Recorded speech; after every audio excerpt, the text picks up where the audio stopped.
పశ్చిమ గోదావరి జిల్లా ఆలమూరులో గ్రామంలో దళితులంతా ఆందోళన బాటపట్టారు. బ్రతికుండగా మాకు ఎలాగో చాలా వరకు కూడా ఇళ్ల స్థలాలు లేవు, కనీసం చనిపోయిన తర్వాత 5 అడుగుల స్థలం కూడా మాకు లేకుండా శ్మశాన వాటికి కూడా లేదని చెప్పి ఈ గ్రామస్తులంతా ఆందోళన బాటపట్టారు. ఇదే విషయంపై మనతో మాట్లాడడానికి బాలమహానాడు రాష్ట్ర అధ్యక్షుడు నన్నేటి పుష్పరాజు ఉన్నారు. సార్ నమస్తే. ప్రధాన డిమాండ్ ఏంటి సార్? పశ్చిమ గోదావరి జిల్లా పెనుమంట్ర మండలం ఏదైతే ఉందో ఇది ఆచండి నియోజకవర్గంలోకి వస్తుంది. ఇంచుమించుగా 70-80 ఏళ్ళ క్రితం నుంచి కూడా ఈ గ్రామం సంబంధించి ఎవరైనా చనిపోతే కనుక పోర్చడానికి కనీస స్థలం లేని పరిస్థితి ఉంది. రీసెంట్గా మేము ఇక్కడ ఈ గ్రామంలోకి రావడం జరిగింది. ఈ గ్రామంలోకి వచ్చి ఇక్కడ చనిపోయిన వాళ్ళని ఎక్కడ తీసుకెళ్ళి కప్పెడతారని చెప్పేసి అంటే ఓడూరు గ్రామం సంబంధించి నక్కల పొంత ఉంది, ఆ పొంతలో కప్పెడుతున్నారు తీసుకెళ్ళి. అంటే ఈ దళితులు ఎవరైతే ఉన్నారో వీళ్ళకి ఖచ్చితంగా సమాన వాటా ఇవ్వాలని చెప్పేసి ప్రకటనలు అయితే చేస్తున్నారు, కానీ ఆచరణలోకి వచ్చినప్పుడు మాత్రం అధికారులు ఎవరు కూడా స్పందించలేని పరిస్థితి అయిపోయింది. అంటే దళితులే కదా వీళ్ళు ఏం చేస్తారని చెప్పేసి ఆలోచనతున్నారు. అంటే మనిషి బతుకుండగానే గౌరవం లేదు, చనిపోయిన తర్వాత కూడా మనిషికి గౌరవం, చనిపోయిన బాడీని తీసుకెళ్ళి మేము కప్పెడతానికి కూడా కనీసం స్థలం లేదంటే మరి ఎంత దీనమైన పరిస్థితిలో ఈ గ్రామస్తులు ఉన్నారన్నది ఒకసారి మీరు ఆలోచన చేయాలి. మేము ఒకటే చెప్తున్నాం, మమ్మల్ని ఏది కూడా ఫోకస్ చేయలేకపోయింది, ఏ పేపర్ కూడా ఫోకస్ చేయలేకపోయింది. మరి ఆర్టీవీ ఛానల్ ద్వారా ఇప్పటికైనా సరే అధికారులు కళ్ళు తెరుస్తారని, ఇప్పటికైనా అధికారులు స్పందిస్తారని, గవర్నమెంట్ రూల్ ప్రకారం, జీవో రూల్ ప్రకారం ఎవరైతే దళిత వాళ్ళు ఉన్నాయో దళిత వాళ్ళకి సంబంధించి జీవో 2 ఎకరాల భూమి ఇవ్వాలని చెప్పేసి ఖచ్చితంగా ఎస్సీ కమిషన్ చెప్తుంది. ముఖ్యమంత్రి జగన్మోహన్ రెడ్డి గారు కూడా చెప్పడం జరిగింది. అంటే చెప్పడం వరకైనా ఆచారంలో చూపించరా? అధికారులు స్పష్టంగా అడుగుతున్నా. ఇక్కడ లోకల్ ఎంఆర్ఓ గారిని అడిగాం, మేము చూస్తున్నాము చేస్తున్నామని చెప్తున్నాడు. ల్యాండ్ పూలింగ్ చేయాలి, రైతులు ముందుకు రావట్లేదని చెప్తున్నారు. మమ్మల్ని చూడమంటున్నారు. మాకెవరిస్తారు భూములు? ప్రభుత్వమే దీని మీద బాధ్యత తీసుకోవాలి. ఈ 2 ఎకరాలు ఏదైతే పొలం ఉందో దాన్ని మీరే తీసుకుని ఎవరైతే దళితులు చనిపోతారో వాళ్ళందరూ కూడా గౌరవం కావాలంటే ఖచ్చితంగా ఆ సమాధిలో చనిపోయిన వాళ్ళని పాతి పెట్టడానికి మాకు స్థలం కావాలని అడుగుతున్నాం. అంతే తప్ప మాకు బంగారాలు కావాలని లేకపోతే బిల్డింగ్లు కావాలని మేము అడగట్లా. ఖచ్చితంగా ఈ ఛానల్ ద్వారా, ఈ మీడియా ద్వారా మీరు ప్రభుత్వం దృష్టి తీసుకెళ్ళాలి. ఖచ్చితంగా మా డిమాండ్ ఏదైతే ఉందో, ఏదైతే మరి ఈ ప్రభుత్వం ఏదైతే ప్రకటన చేసిందో ఖచ్చితంగా 2 ఎకరాలు ఇస్తానన్నది అది ఖచ్చితంగా నెరవేర్చాలి. నెరవేర్చిన పక్షంలో ఖచ్చితంగా వచ్చే నెల 6వ తారీఖు కానీ 7వ తారీఖు కానీ మరి మేము ధర్నా కార్యక్రమం పెట్టాలని చెప్పి అనుకుంటున్నాం. ఎందుకంటే అధికారుల దృష్టికి ముందు తీసుకెళ్తాం. ఏ కార్యక్రమం పెట్టినా మాలమహాడు తరపున ఇలా ఉంది సార్ మా పరిస్థితి అని చెప్తాం. దీంట్లో మాలలు కాదు మాదిగలు కూడా ఉన్నారు, ఇక్కడ దళితులందరూ కూడా ఉన్నారు. ఇక్కడ మరి మీరు 2 వర్గాలు కూడా కలిసే ఉన్నారు ఇక్కడ. మరి వీళ్ళకి ఎందుకైతే లేదో దాని మీద మేము ఎంఆర్ఓ గారిని అడిగాం, ఎంఆర్ఓ గారు చేస్తానో అధికారులు తీసుకెళ్ళాం. మరి వాళ్ళు ఏ రకంగా స్పందిస్తారన్నది మేము చూస్తాం. 5-6 దళితులకి న్యాయం చేస్తామని చెప్పుకుంటుంది ఈ ప్రభుత్వం. మరి మీరు స్థానిక ఎమ్మెల్యే దృష్టికి కానీ ఎవరికైనా దృష్టికి తీసుకెళ్లారా? లోగడ మా బ్రదర్ సహోదరుడు వీళ్ళందరూ కూడా మరి కొన్ని వినతపత్రాలు ఇవ్వడం కూడా జరిగింది. కలెక్టర్ గారి దగ్గరికి ఇవ్వడానికి జరిగింది. తర్వాత లోకల్ ఎమ్మెల్యే గారికి వీళ్ళందరికీ చెప్పడం జరిగింది. కానీ జస్ట్ అలా పేపర్ తీసుకుని పక్కన వేస్తారు. లోకల్ ఉన్న నాయకులందరికీ తీసుకున్న పేపర్లు తీసుకుంటారు, మా పేపర్లు పక్కన పడేస్తారు.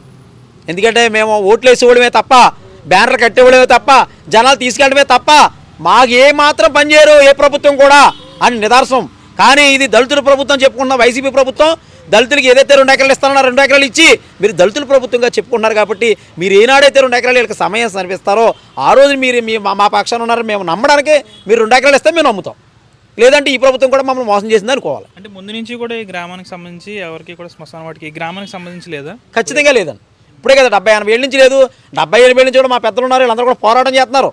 కానీ ఎవరు కూడా స్పందించట్లా. అంటే ఏ లైన్కి వెళ్ళాలి? వెళ్తున్నారు, ఎంఆర్ ఆఫీస్కి వెళ్ళాలంటారు, వెళ్తారు, అప్లికేషన్ ఇస్తారు, తీసుకుంటారు, అయిపోతుంది. ఆ రోజు వీళ్ళందరూ కూడా 800-700 రూపాయలు కూలి పని కూడా పాడైపోతుంది. కానీ అక్కడ మాకు పని జరగదు, ఇక్కడ పని జరగదు, ఇక్కడ పని వేస్ట్ అవుతుంది. కానీ ఎవరు కూడా స్పందించలేని పరిస్థితి. అందుకే నా దృష్టికి మన వెంకటేశ్వర గారు వీళ్ళందరూ కూడా, మన నాగరాజు వీళ్ళందరూ కూడా నా దృష్టికి తీసుకొచ్చారు. తీసుకురావడం తప్ప నేను ఆ గ్రామంలోకి వెళ్ళాం. ఈ గ్రామంలోకి వచ్చి ఆ శ్మశాన వాటికి ఏదైతే పూడుస్తున్నారో దాన్ని కూడా చూసాం. కానీ అక్కడ రైతులకు చాలామంది ఆ రోజు నేను వెళ్ళినప్పుడు రైతులందరూ వచ్చారు. రైతులందరూ వచ్చి ఈ సమాధులు ఏదైతే ఉన్నాయో ఆ సమాధుల నుంచి టాటర్లు వెళ్ళిపోతుంది. మేము అది పద్ధతి కాదు కదా అమ్మా అని అడిగితే, సార్ మా రైతులు మేము ఎక్కడ పెట్టుకోవాలి ధాన్యం అన్నారు. వాళ్ళు మేము వ్యతిరేకం కాదు, రైతులకి మేము వ్యతిరేకం కాదు. మాకు ఇవ్వాల్సిన భూమి మాకు ఇస్తే వాళ్ళతో మాకు గొడవలు ఎందుకు? మాకు ఇవ్వాల్సిన కేటాయించవలసిన భూమిని మాకు కేటాయించాలి.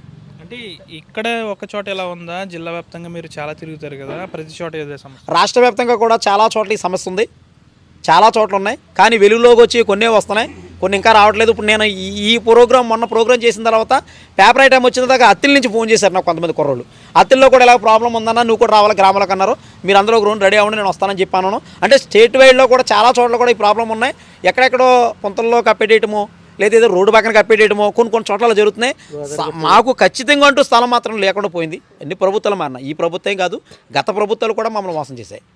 మీరు చెప్పండి, గ్రామస్తులు ఎప్పటి నుంచి మీకు ఆలమూరు పెనుమండ మండలం మాలమహనుడు అధ్యక్షుడిని కుసుమ వెంకటేశ్వరరావు నా పేరు.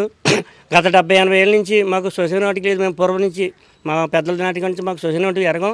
అతనికి ఏమైనా ఓడూరు నక్కలపంతలో మేము అప్పుడు ఎవరు చనిపోయినా తాత్కాలికంగా పూడ్చుకుంటున్నాం.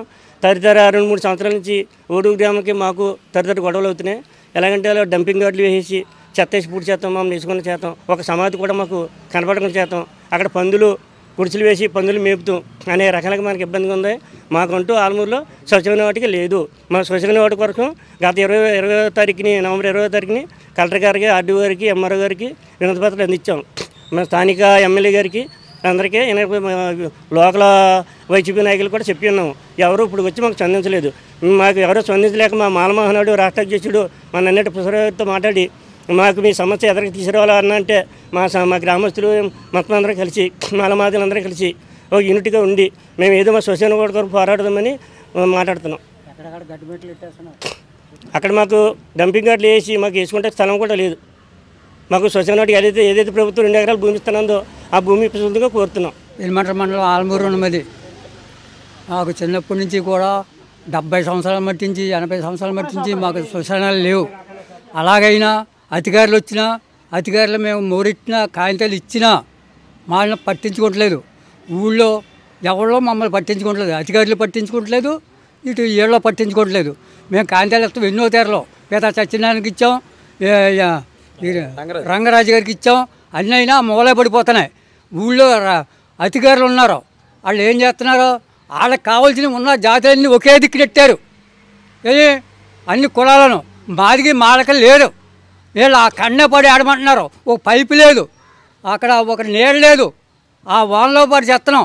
అలాగే వేసేటప్పటికి వాళ్ళ చదివేస్తున్నారు. రైతులు చదివేసి పైన కుప్పలేసేస్తున్నారు, తొక్కించేస్తున్నారు, వాళ్ళు ఎటువంటి చేస్తున్నారు. ఈ గవర్నమెంట్ ఎవరో పట్టించుకోవట్లేదు.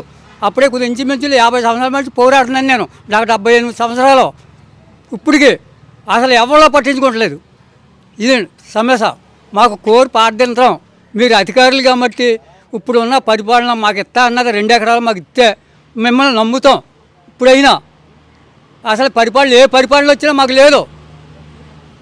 మేము గవర్నమెంట్ వారికి ఏంటండి, ప్రభుత్వం వారికి ఏంటి మేము విజ్ఞప్తి చేసుకుంటున్నామండి. మేము ఛానల్ నుండి కూడా ప్రతి ఒక్క ప్రభుత్వానికి కూడా మేము చాలా వినియోగించుకున్నామండి. ప్రతి విషయంలోనూ మమ్మల్ని అయితే ప్రతి దానికి వినియోగించుకున్నారండి. ఎందుకు వినియోగించుకున్నారో అయితే మాకైతే తెలీదు. మాకైతే చాలా లోటుపాట్లు అన్నది ఉండిపోయిందండి. మనిషి బ్రతుకున్నప్పుడు వాడుకుంటున్నారు, చనిపోయిందంటే మనిషికి విలువ లేదు. శవానికి కూడా విలువ లేకుండా చేశారండి. మాకు శ్మశాన భూమి లేదు. ప్రతి ఒక్కరికి రైతులకు ఉందని రైతులు అధికారంతో ఆక్రమించుకోవటానికి చూసుకుంటున్నారండి ఆ స్థలాన్ని. కానీ శవానికి అప్పెట్టే టైంలో రైతులు వచ్చి ఇక్కడ మాకుందని ధాన్యం ఎండవేసుకుంటామని పట్టుకెళ్ళిన శవాన్ని కూడా ఆఫ్ చేయటం కూడా జరుగుతుందండి. దీన్ని బట్టి మరి మీరు ఏం చేయాలనుకుంటున్నారో మాకైతే తెలియదు. ఇప్పుడు మటుకి ప్రతి ఒక్కరు ఇదే ఆందోళన అండి. శ్మశాన భూమి లేదు. మీకు ఇప్పుడైనా మమ్మల్ని దృష్టించి మాకు అవకాశాన్ని దయచేస్తారని కోరుకుంటున్నామండి.